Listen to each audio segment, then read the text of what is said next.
Hey, this is Stacy from Let's Cook, y'all. Welcome back to our channel. If you're new, welcome. We're so glad you're here. We hope you enjoy the content on our channel and you'll consider hitting that red subscribe button.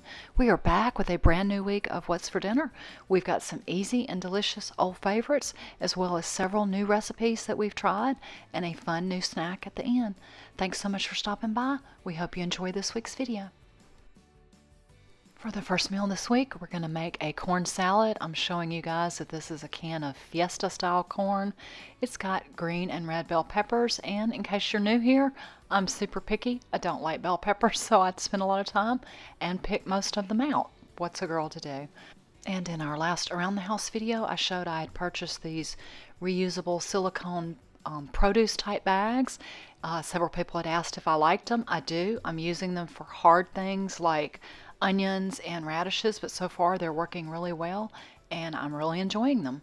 So back to making the corn salad. Earlier in the day, I picked through my corn. I chopped up a lot of red onion, really finely diced. This is my second time to make this salad, and I'll leave a link to the recipe I mostly used. The original recipe calls for just mayonnaise. That's the way I made it the first time, but this time I decided I wanted to do a combination of mayonnaise and sour cream. I thought it would taste a little bit better this way. The recipe calls for 1/4 cup of mayonnaise to a 15-ounce can, and my can of corn was 11 ounces. The original recipe also calls for lime juice, and I'm adding that as well as the salt. It calls for cilantro, which I leave out, but I did add some chili powder and some cotija cheese, which is the star of this Mexican street corn salad. I did some mixing, some tasting and adjusting, and I do love cotija, so I decided to add a little more to taste, so I ended up using probably twice the amount. But this is a Mexican street corn salad. I had a couple packets of mayonnaise and ketchup left over from a quick run we made to Chick-fil-A, and I added some more mayonnaise and ketchup, some of the Tony Chachere's or any kind of a Cajun or Creole seasoning, and some hot sauce, and mixed up a quick little dipping sauce. This is Tim's concoction that he's been enjoying lately. Obviously for me, it's not as spicy as he would like, but I did add some more Tony's and hot sauce and got that in the fridge as well. For the entree, I got out my 8-inch nonstick skillet, got it hot, and then added some olive oil, started sauteing some chopped onions, and quickly realized that skillet was not going to be big enough, so I made extra dishes to wash for me and got a larger one out, added a 1/2 pound of ground turkey, broke that up and started browning it. I added some salt-free steak seasoning, some salt and pepper, an 8-ounce can of tomato sauce, some brown sugar, some Worcestershire sauce, a dash of white vinegar, some mustard and some ketchup, and a dash of barbecue sauce. This is one of the variations of sloppy joes that I make in our house.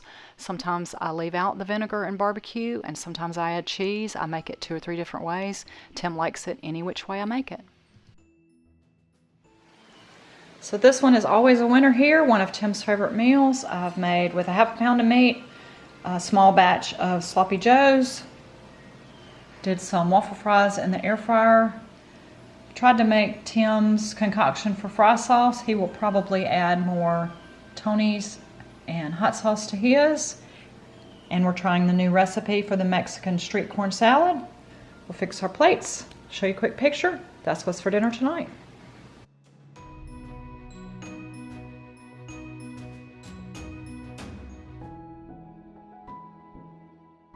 I had a couple of sweet potatoes that needed to be used, so I went ahead and fixed something for my dinner. Tim had leftover sloppy joes, and I also had this the next day for lunch. If you've watched here recently, you'll know that I am still obsessed with this. I cut up some sweet potato into chunks. I add salt, pepper, chili powder, and Italian seasoning. I toss them really well with a lot of olive oil. I do these in my air fryer, and if you are new to air fryer, basket style air fryer frying, I do put them in a sprayed basket. I turn them, flip them halfway, and I usually spritz them with a little more oil. Tim has leftovers, so I'm taking this opportunity yet again to make something I am still currently obsessed with. If you've watched here for any length of time, and we've got a lot of subscribers that have been with us since just about the very beginning, y'all don't usually see me repeat a lot of things. I'll take a theme like Mexican or Chinese and try to do a variation. Very rarely do I just take one recipe and repeat it. This is my latest obsession though, and I can't seem to stop thinking about it. Loaded sweet potato fries, I do them in the air fryer as chunks. Some bacon, some homemade ranch, some green onion, a fried egg on top. And this time I'm happy to say I have a ripe avocado in the house, so it's going to be more better. Infamous words of Tim. Loaded sweet potato fries with egg on top is what's for dinner for me tonight, and I am muy excited.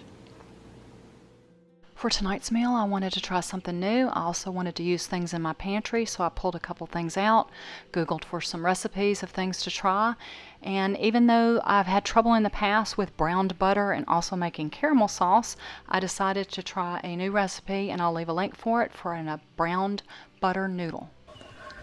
Mine's probably more burned than brown, but we're going to keep going. Got about 2 or 3 more minutes. The original recipe says cook the butter until it's brown, fragrant, and foamy. Then add 1 can of chicken broth and an extra chicken bouillon cube and bring this to a boil. We will add the noodles, which I was trying to use up from my pantry. Some we picked up last year in Pennsylvania Dutch country. These are just some Amish wide noodles.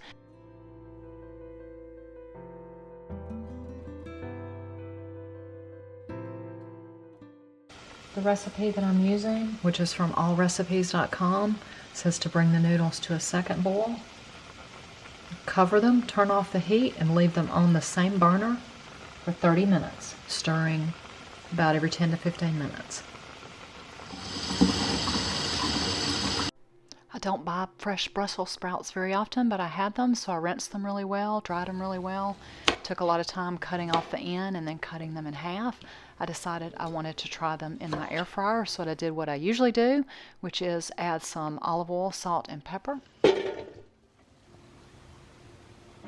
Alexa, set an air fryer timer for 8 minutes. This is the other item I pulled out of my pantry. This came from Trader Joe's. It was labeled a Harvest Grain Blend. I've tried a couple times before to cook with this using various methods, and I've really been struggling with this item. But back to the Brussels sprouts. It's the halfway point. They're already getting brown. Shake them up, stir them around. I may check them before the full, what did I put, 15 minutes? Gotta get the chicken on too. I sprayed my little Cuisinart griddler with some non-stick cooking spray. Tim is not available to grill. We will have to roll with this. Alexa, set a chicken timer for 4 minutes. The 30 minutes is up. There's a little bit of broth left, and I just tasted one. They're still a little chewy, so I've got the burner on. I'm gonna cook them about 1 to 2 more minutes and then add some butter and seasonings. Oh, they're almost there though, they're good. I love any kind of a buttered noodle. It just screams comfort food to me, so I really loved this dish. The Trader Joe's I really struggled with. I tried some different seasonings this time on this Harvest Grain Blends. I put in some turmeric, some garlic powder, some of the mushroom umami, and it just didn't work. Yeah, this is not my favorite stuff from Trader Joe's. I've tried it before. If I live near one, I definitely wouldn't purchase it again, and I won't the next time we go, but still trying to use it up. Kind of a mishmash tonight. I'm using some pantry ingredients that I had. I took the dried Amish noodles we got in Pennsylvania and made a brown butter Amish noodle. Trying to use up some of this Trader Joe's Harvest Grain Blend that I added some different seasonings to. I had some fresh Brussels sprouts from the store, and I grilled a chicken breast. It would have been better if Tim had done it outside. He has a magic touch. He knows exactly how long to cook them. I used an instant ring thermometer. It was over 165, so it's likely to be a little tough. It registered about 170 or 171, but we won't get sick from it. So we will split this chicken breast. I'll cut it up, dish our plates. Tim will be thrilled when he gets in to find, he won't touch that, to find Brussels sprouts. But that is what's for dinner tonight.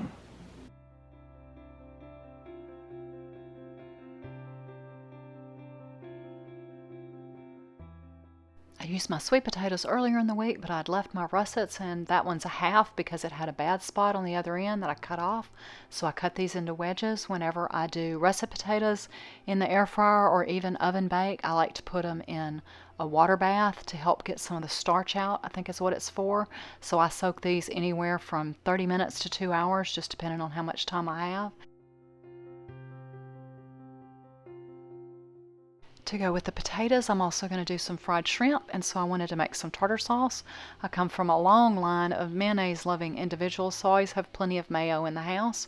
I add some mayo, some lemon juice, plenty of chopped dill pickle. You can use sweet pickle if you like. I just prefer the taste of dill.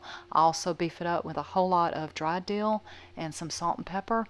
I don't have exact measurements to give you guys. This is another recipe that's more by taste, so I just taste it as I go along. I added some pickle juice and a little more dill, as much salt and pepper or any seasonings that you like, but to me, tartar sauce is just as easy to make rather than having to buy it. Tim walked through the kitchen while I was making the tartar sauce and said, "But I like cocktail sauce. Do you have any in the fridge?" And I said, "No." So I Googled a recipe, and I mixed ketchup, chili sauce, a little horseradish, and a little hot sauce. I took it to him to taste test. He told me it needed a little more, so he gave it 2 thumbs up for his cocktail sauce. After about an hour, the potatoes were soaked, and I drained off all the water. I got them as dry as I can, and yes, I took a paper towel and dried each one individually. I think they do better in the air fryer the drier they are. I did my typical seasonings, olive oil, some salt and pepper, and some Tony's, because Tim loves Tony's. He's been on a kick with it lately. And I got these ready to go in the air fryer with plenty of olive oil, but I do still spray the basket. This is a new product for me. We recently purchased these jumbo butterfly shrimp. They have oven and deep fry instructions on the back, so I converted that to the air fryer. I really liked the way Sam's packaged these. These are in 2 big bags that stay out in my freezer, and we only used half of one of the bags. Alexa, set an air fryer timer for 8 minutes. We will add the shrimp and toss the potato logs about halfway through at about 10 or 12. I tossed the potato wedges around and I added some of the shrimp. Let me show you. I had half of the bag left, so we will end up getting probably 4 meals out of this box from Sam's. But I'll put these back in. When I ran the times for the oven temperature through airfryercalculator.com, it came up and said I needed to cook them in the air fryer at 400 for about 13 to 14 minutes.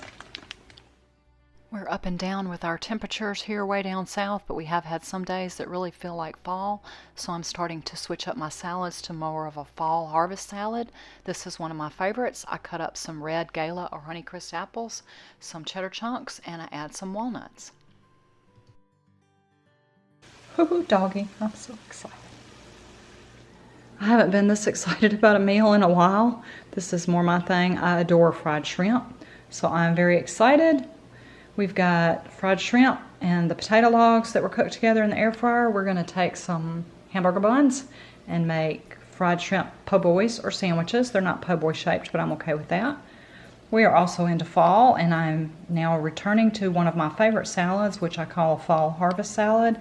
It's got chunks of cheddar, some red gala apples, red onion, walnuts, and some croutons. We'll make our sandwiches. I'm going to use the tartar sauce that I made, and Tim wants the cocktail sauce that I made for him. That was my first time to try that. We'll make up our plates, show you a quick picture. That's what's for dinner tonight.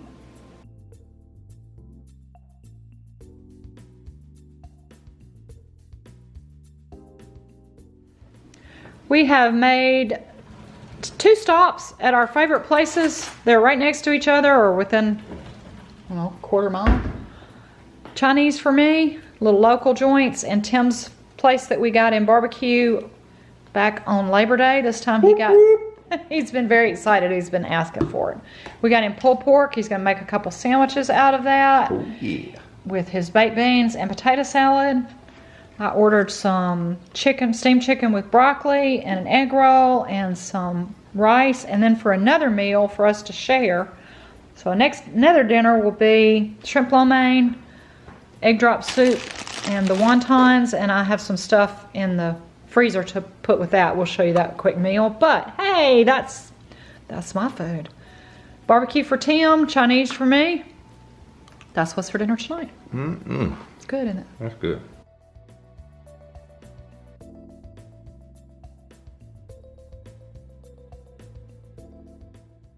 So in a recent What's for Dinner video, I made some homemade Chinese style egg rolls. What I do is go ahead and cook them in the air fryer. Then I take each one of them and wrap individually in saran wrap and put them in a big freezer Ziploc. Keep them in my freezer. When I want them, I take out however many I want, unwrap them, put them in a paper towel, and then at half power in my microwave, I warm them up for about 90 seconds and then stick them in the air fryer to crisp them up. Leftovers never look so good to me because Chinese is my favorite and we intentionally ordered a lot left over. Doesn't look very appetizing when it's been sitting in the styrofoam container in the refrigerator cold, but I do have some of my steamed chicken and broccoli. We ordered a large thing of the shrimp lo mein. I heated up the last of the soup and I used my air fryer to do some homemade frozen egg rolls and crab rangoon. So we will fix our plates and bowls and have a feast tonight. Leftover Chinese is what's for dinner tonight.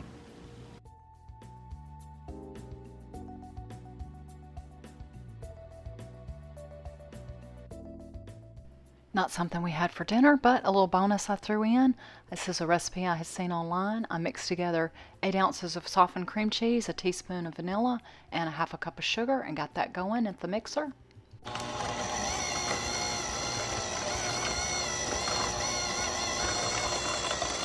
I got out some crescent rolls and pinched together the seams, formed 2, and then I split the filling between the can of crescent rolls, so 1/4 of the filling at a time.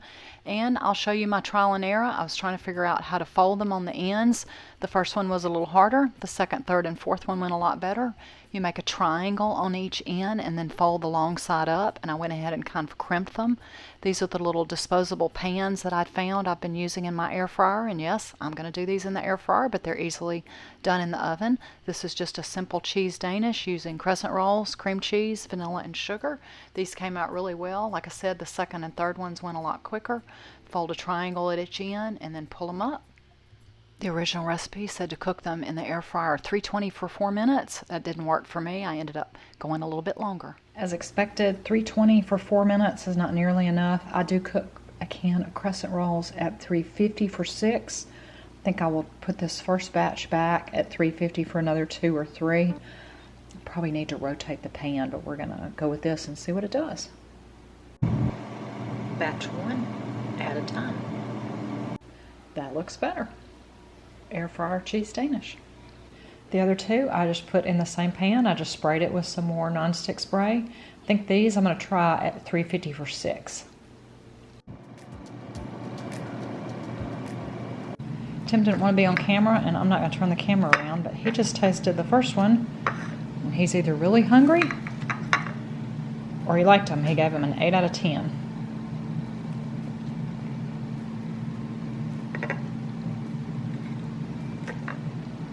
Not bad. Hard to go wrong with crescent rolls and cream cheese.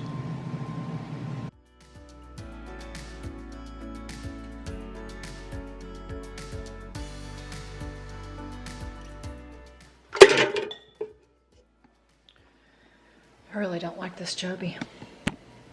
Well, me and this Joby don't always get along. It's not always my friend. I'm so klutzy, but I'm so grateful my camera is okay. Thanks so much for watching. Take care. Have a wonderful and truly blessed day.